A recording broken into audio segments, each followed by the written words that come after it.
Hello everyone, इस video में हम 2 जून के करंट अफेयर्स कवर करेंगे। फर्स्ट न्यूज है पब्लिक सेक्टर बैंक से रिलेटेड यानी पीएसबी। कोविड की सिचुएशन में और लोन देने के लिए रिसेंटली पब्लिक सेक्टर बैंक्स ने 3 नए लोन प्रोडक्ट अनाउंस किए हैं। ये किन किन के लिए हैं? ये है वैक्सीन मैन्युफैक्चरर्स के लिए, हॉस्पिटल्स या डिस्पेंसरीज के लिए और पैथोलॉजी लैब्स के लिए, यानी जो लैब्स टेस्ट करती हैं उनके लिए। इन सेक्टर्स के लिए अब बैंक्स लोन प्रोवाइड करेंगे। और एक और खास बात यह है कि 5 लाख रुपए तक के लोन हैं वो अनसिक्योर्ड लोन होंगे। अनसिक्योर्ड लोन का मतलब क्या होता है? देखिए, जब भी आप बैंक में लोन लेने जाओगे तो आपको कोलेट्रल देना होगा। कोलेट्रल का मतलब होता है गिरवी रखना होगा कुछ। ये क्यों किया जाता है? ताकि अगर आप टाइम पे पैसे ना रिटर्न करो तो बैंक नुकसान में ना जाए और बैंक उस कोलेट्रल से अपना लोन अमाउंट रिकवर कर सके। लेकिन क्योंकि अभी कोरोना टाइम है और इन वैक्सीन मैन्युफैक्चरर्स, हॉस्पिटल्स और पैथोलॉजी लैब्स को फाइनेंशियल सपोर्ट की जरूरत है, इसीलिए इनको 5 लाख रुपए तक का लोन बिना किसी कोलेट्रल के दिया जाएगा। ऐसे लोन को अनसिक्योर्ड लोन बोलते हैं। ये कोविड के केस में स्पेशल प्रोडक्ट्स लॉन्च किए गए हैं। अच्छा, कोविड के कंटेक्स्ट में रिसेंटली एक और इनिशिएटिव न्यूज में था, पीएम केयर्स फॉर चिल्ड्रन। जिन बच्चों ने कोरोना वायरस के कारण अपने पेरेंट्स को खो दिया है उनके लिए ये नया इनिशिएटिव अनाउंस किया गया है। इस इनिशिएटिव के तहत जब ये बच्चे 18 साल के हो जाएंगे तब इनको मंथली स्टाइपेंड मिलेगा, यानी एक मंथली सैलरी टाइप मिलेगी। और जब ये बच्चे 23 साल के हो जाएंगे तब इनको 10 लाख रुपए मिलेंगे पीएम केयर्स फंड से। इसके अलावा कोविड के कंटेक्स्ट में रिसेंटली एक और इनिशिएटिव न्यूज में था, ये है रीयूजेबल पीपीई। पीपीई का फुल फॉर्म है पर्सनल प्रोटेक्टिव इक्विपमेंट। जो डॉक्टर्स पहनते हैं जो पीपीई किट, वो वन टाइम यूजेबल है। अब मुंबई की एक स्टार्टअप कंपनी इंदिरा वाटर ने ये रीयूजेबल पीपीई किट बनाई है और इसको नाम दिया है वज्र कवच। ये रीयूजेबल पीपीई किट है क्योंकि इस स्टार्टअप कंपनी ने एक डिसइंफेक्शन सिस्टम तैयार किया है और इस डिसइंफेक्शन सिस्टम का नाम है वज्र कवच। और इसकी मदद से पीपीई किट को दोबारा से इस्तेमाल में लिया जा सकता है, यानी कि आप जो किट आपने पहनी है एज ए डॉक्टर, वो आप इस डिसइंफेक्टेंट की मदद से रीयूज कर पाओगे। नेक्स्ट न्यूज है coast guards offshore patrol vessel, जिसका नाम है Sajag. Recently NSA mister Ajit Doval ने इसको कमीशन किया है। आईसीजी यानी इंडियन कोस्ट गार्ड की बात करें तो ये एमओडी के अंडर में है। और इस ऑफशोर पेट्रोल वेसल की बात करें तो इसका नाम है सजग और इसे तैयार किया है गोवा शिपयार्ड लिमिटेड ने। एनएसए की बात करें तो वो है नेशनल सिक्योरिटी एडवाइजर। रिसेंटली एक और एनएसए यानी पुराने एनएसए न्यूज में थे, उनका नाम है मिस्टर शिवशंकर मेनन। रिसेंटली उनकी बुक न्यूज में थी, बुक का नाम है इंडियन एंड एशियन जियोपॉलिटिक्स। अच्छा, कल एक स्टूडेंट का मैसेज आया कि ये जितनी सारी बुक्स डिस्कस की जाती हैं हर वीडियो में, लगभग 2 या 3 बुक्स और ऑथर्स का नाम बताया जाता है, इसको याद कैसे करें? इसको याद करने का एक सिंपल तरीका है। जैसे आज की वीडियो में मान लीजिए 4 बुक्स का नाम आया, तो एक प्लेन पेपर पर इनका नाम लिखिए, ऑथर का नाम लिखिए। नेक्स्ट टाइम जब वापस से कोई और बुक्स आए उनका भी नाम लिखिए। इस तरीके से जब आप लिखते जाओगे तो आपके पास 2 या 3 पेज का जितना भी कलेक्शन बनेगा, एग्जाम से पहले उसको 2-3 बार रिवाइज करिए, हो जाएगा। लेकिन अगर आप उसको हैपहैजर्ड वे में, यानी कि 2 कहीं और लिखी हुई हैं, 3 कहीं और लिखी हुई हैं, इस तरीके से, या फिर 2 उस पीडीएफ से पढ़ ली, 3 इस पीडीएफ से, तो वो थोड़ा डिफिकल्ट हो जाएगा। आपके ब्रेन को अगर आप स्ट्रक्चर्ड वे में इंफॉर्मेशन दोगे तो उसको रिकॉल करना ईजी होता है। स्ट्रक्चर्ड वे का मतलब क्या है कि जैसे सारी बुक्स हैं वो आपने एक पेज पर लिख ली, इसके अलावा से सारी मिलिट्री एक्सरसाइजेज हैं वो आपने एक पेज पर लिख ली। तो इस तरीके से जब आप ब्रेन को एक सिंप्लीफाइड फॉर्मेट में इंफॉर्मेशन देते हो तो वो इजी हो जाता है ब्रेन के लिए स्टोर करना। गोवा की बात करें तो रिसेंटली गोवा ने सोलर बेस्ड इलेक्ट्रिफिकेशन प्रोग्राम शुरू किया है रूरल हाउस होल्ड्स के लिए। आपसे क्वेश्चन में पूछा जा सकता है कि रिसेंटली किस स्टेट ने सोलर बेस्ड इलेक्ट्रिफिकेशन प्रोग्राम शुरू किया है रूरल हाउस होल्ड्स के लिए। और इसी के कंटेक्स्ट में, यानी इस प्रोग्राम के कंटेक्स्ट में रिसेंटली GEDA यानी गोवा एनर्जी डेवलपमेंट एजेंसी ने CESL के साथ MOU साइन किया है। CESL क्या है? Convergence energy services limited. इसके अलावा रिसेंटली गोवा एक और इवेंट के कारण न्यूज में था, ये है गिफ्ट। अब ये गिफ्ट क्या है? गिफ्ट का फुल फॉर्म है Goa institution for future transformation. ये नीति आयोग की लाइंस पर बनाया गया है। नीति आयोग क्या है? National institution for transforming India.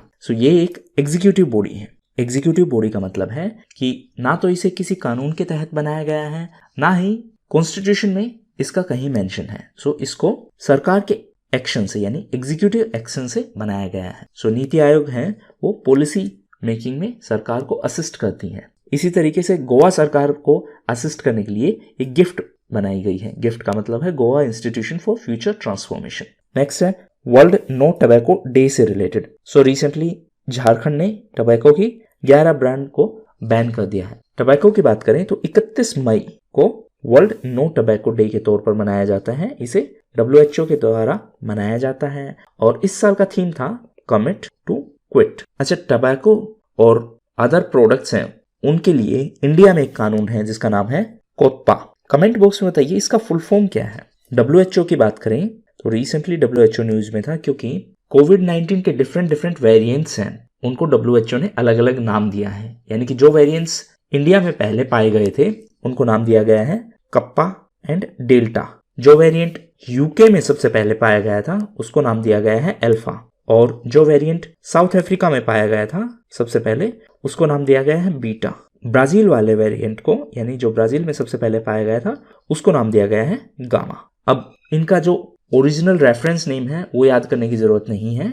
जैसे किसी का नाम है B.1.351, ये सब याद करने की जरूरत नहीं है। अगर क्वेश्चन आएगा भी तो आप कितने सारे वेरिएंट याद रखोगे। सो इससे बेटर है आप ये सिर्फ ये नाम याद रखिए। इसकी भी पॉसिबिलिटी कम है बट फॉर सेफर साइड आप ये नाम याद रख सकते हो। कप्पा डेल्टा इंडिया के लिए है यानी जो वेरिएंट इंडिया में सबसे पहले पाए गए थे, अल्फा यूके वाले के लिए है, बीटा साउथ अफ्रीका वाले के लिए है और गामा ब्राजील वाले के लिए है। नाउ 31 जुलाई की बात करें तो इसको वर्ल्ड नो टबैको डे के तौर पर मनाया गया। 1 जून को वर्ल्ड मिल्क डे के तौर पर मनाया गया। मिल्क के कंटेक्स्ट में व्हाइट रिवॉल्यूशन भी है।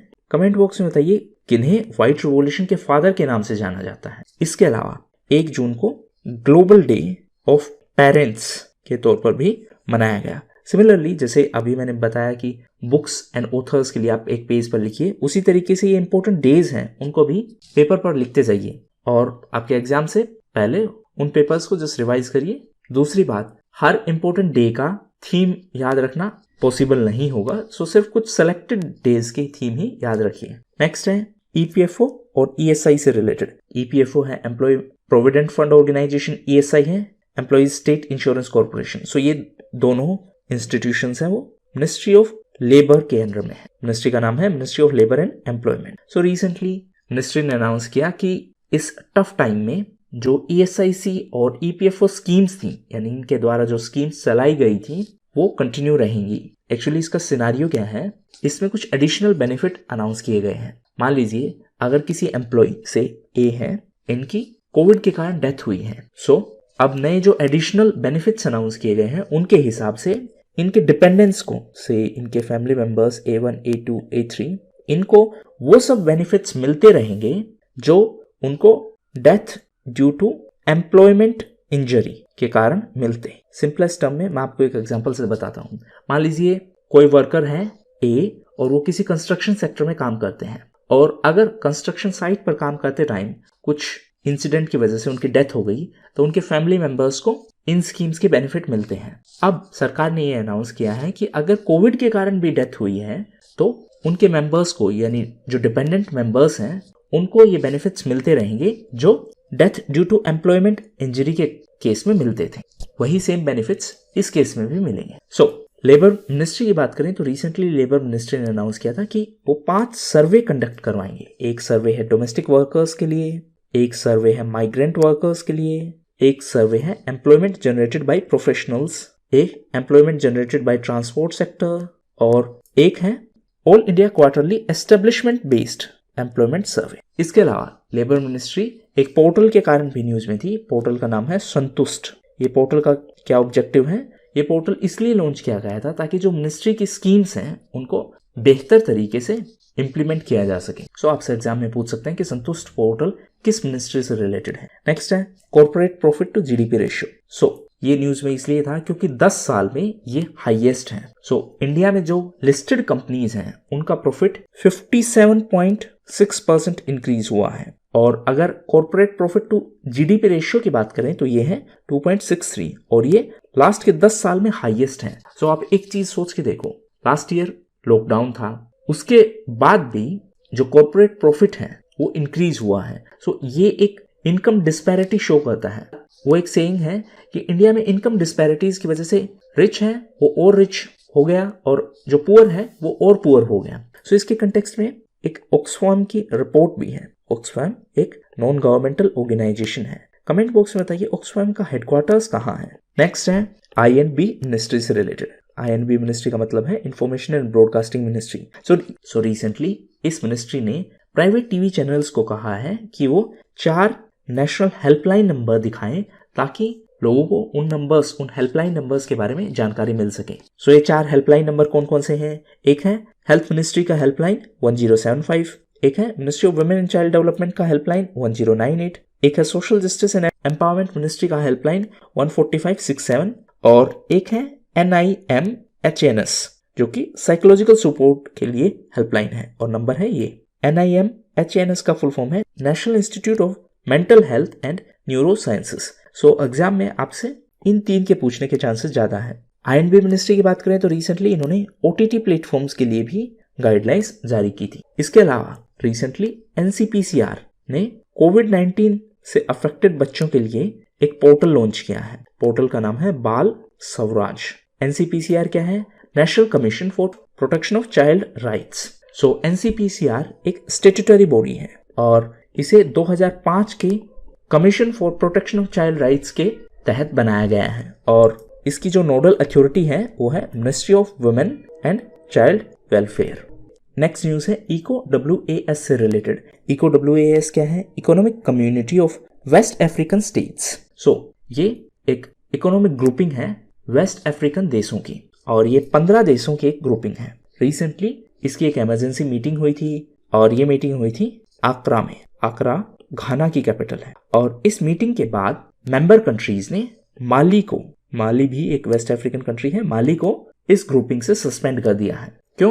क्योंकि वहां पर मिलिट्री कूप हुआ था। इसका मतलब है मिलिट्री ने वहां की सरकार को हटाकर कब्जा कर लिया है, जिसको तख्ता पलट बोलते हैं, जैसे रिसेंटली ये म्यांमार के केस में हुआ था। सो इसी के लिए इन्होंने माली को इस ग्रुप से सस्पेंड कर दिया है। ज्योग्राफिकल लोकेशन की बात करें तो ये है माली की कैपिटल बामाको, ये है अटलांटिक ओशन, ये है स्ट्रेट ऑफ जिब्राल्टर, ये है मेडिटेरेनियन सी। अब ECOWAS की बात करें तो इसकी स्थापना 1975 में हुई थी। ये 15 अफ्रीकी देशों की एक ग्रुपिंग है और इसका मेन पर्पस है इकोनॉमिक इंटीग्रेशन और इसकी स्थापना ट्रीटी ऑफ लागोस के बाद हुई थी। नेक्स्ट न्यूज है इफ्को से रिलेटेड। सो रिसेंटली इफ्को ने दुनिया की पहली नैनो लिक्विड यूरिया लॉन्च की है और इसके लिए जो टेक्नोलॉजी है वो डेवलप की है nano biotechnology research centre Kalol, ये गुजरात के गांधीनगर में है। इफ्को की बात करें तो ये है Indian farmers fertiliser cooperative.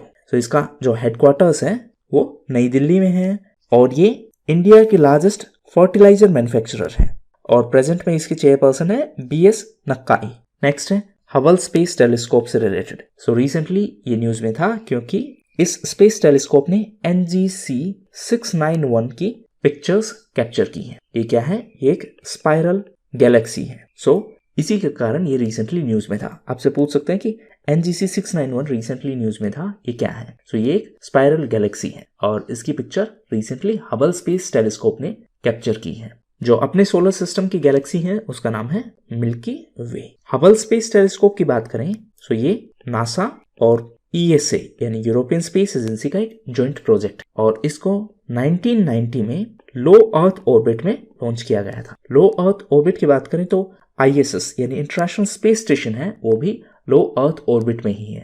NASA की बात करें तो रिसेंटली नासा क्यूरियोसिटी रोवर के कारण भी न्यूज में था। ये मार्स के लिए रोवर है और रिसेंटली इस रोवर ने गेल क्रेटर की पिक्चर्स शेयर की हैं। सो एग्जाम में आपसे पूछा जा सकता है कि गेल क्रेटर किस प्लेनेट से रिलेटेड है? ये मार्स से रिलेटेड है और रिसेंटली इसकी पिक्चर्स नासा के क्यूरियोसिटी रोवर ने क्लिक की हैं। ISS की बात करें तो ये 5 देशों का एक जॉइंट प्रोजेक्ट है, यानी 5 स्पेस एजेंसीज का एक जॉइंट प्रोजेक्ट है। ये है नासा जो कि USA की स्पेस एजेंसी है, एक है जाक्सा ये जापान की स्पेस एजेंसी है, रोस्कोस्मोस जो कि रशिया की स्पेस एजेंसी है, ESA जो कि यूरोप की स्पेस एजेंसी है, और CSA जो कि कनाडा की स्पेस एजेंसी है। ये C चाइना से रिलेटेड नहीं है। इसके अलावा ISS की बात करें तो रिसेंटली रशिया ने अनाउंस किया कि वो अपना खुद का स्पेस स्टेशन बनाने वाले हैं। चाइना भी इस फील्ड में काम कर रहा है अपना खुद का स्पेस स्टेशन बनाने के लिए। और रिसेंटली चाइना ने तियानझोउ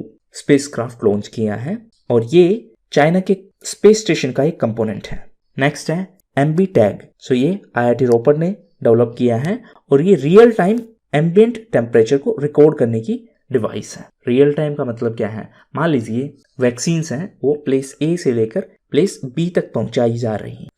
सपोज ये कार में है, अब ये डिवाइस है, ये टेम्परेचर रिकॉर्ड करता रहेगा कि किस पॉइंट पर कितना टेम्परेचर है। सपोज यहाँ पर से 37 डिग्री है, यहाँ पर 40 डिग्री हो गया। इसकी इंपॉर्टेंस क्या है? कुछ वैक्सीन्स के केस में या कुछ मेडिसिन के केस में लो टेम्परेचर मेंटेन करना जरूरी है। ये डिवाइस इस चीज में हेल्प करेगा।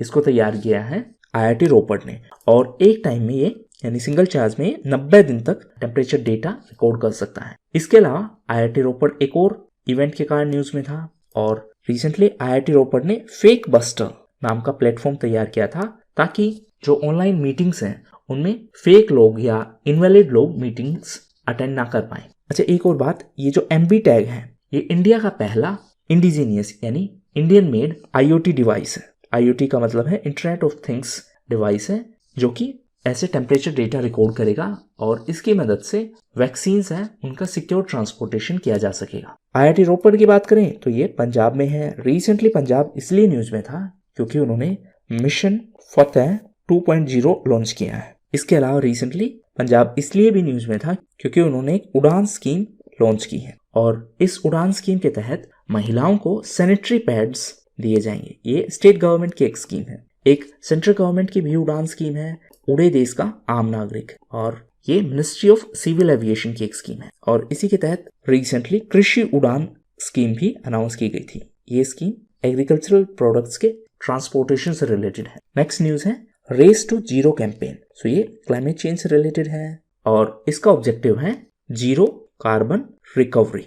Recently climate breakthroughs summit आयोजित हुई थी, क्लाइमेट ब्रेक थ्रूज समिट, और इस समिट के दौरान ये कैंपेन दोबारा से न्यूज में था। ये जो समिट है ये मल्टी ऑर्गेनाइजेशंस का कोलैबोरेशन है। इसमें है world economic forum, UN climate से रिलेटेड एक और इवेंट न्यूज में थी, COP26। COP का मतलब है कॉन्फ्रेंस ऑफ पार्टीज। इस बार UK COP26 का होस्ट है। ये UNFCCC के तहत ऑर्गेनाइज करवाई जाती है। UNFCCC का मतलब है United nation framework convention on climate change. UK की बात करें तो रिसेंटली UK न्यूज में था क्योंकि बिहार की फेमस GI टैग्ड शाही लीची को यानी शाही लीची का एक कंसाइनमेंट रिसेंटली UK भेजा गया। GI का मतलब है geographical indication. First GI tag दिया गया था दार्जिलिंग टी को। ये थे मोस्ट इंपोर्टेंट न्यूज आर्टिकल्स। अब कुछ इंपोर्टेंट न्यूज इवेंट्स को डिस्कस करते हैं। फर्स्ट है अंकुर स्कीम। ये मध्य प्रदेश सरकार की एक स्कीम है जिसके तहत जो लोग पेड़ उगाएंगे उनको अवार्ड दिया जाएगा। अवार्ड का नाम है प्राणवायु अवार्ड और ये अवार्ड इस अंकुर स्कीम के तहत दिया जाएगा। नेक्स्ट है IPL 2021। ये UAE में होने वाला है। ये बीच में स्टॉप कर दिया गया था, अब अनाउंस किया गया है कि इसको UAE में रिज्यूम किया जाएगा। IPL BCCI के द्वारा आयोजित किया जाता है। BCCI का फुल फॉर्म है board of control for cricket in India. Present में BCCI के प्रेसिडेंट है मिस्टर सौरभ गांगुली। नेक्स्ट है international association of ultra runners. इसकी एक काउंसिल है और उस काउंसिल में एशिया को रिप्रेजेंट करने के लिए नागराज अडीगा को इलेक्ट किया गया है, वो इंडिया से है। नेक्स्ट है international business book of the year award. ये अवार्ड दिया गया था दो लोगों को, एक है नितिन राकेश और दूसरे हैं जेरी विंड। ये ऑथर है इस बुक का नाम है transformation in times of crisis. Next है ऑल यू नीड इज जोश। इस बुक के ऑथर हैं सुप्रिया पॉल। नेक्स्ट है लैंग्वेजेस ऑफ ट्रुथ। इस बुक के ऑथर हैं सलमान रुश्दी। लास्ट है पूजा रानी बोहरा। वो बॉक्सिंग से रिलेटेड है।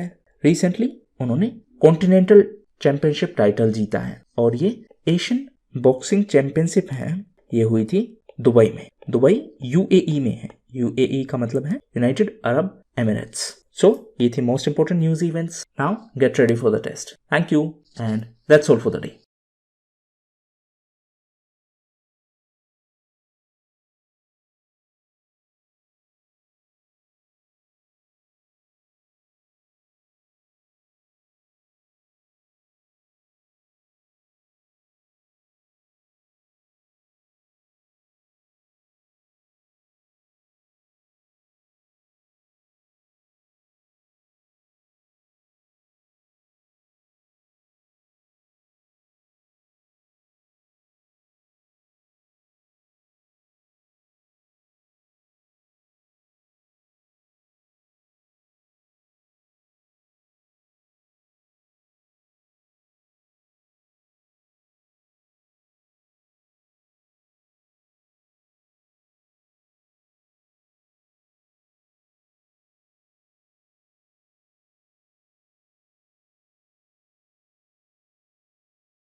Thank you, and that's all for the day.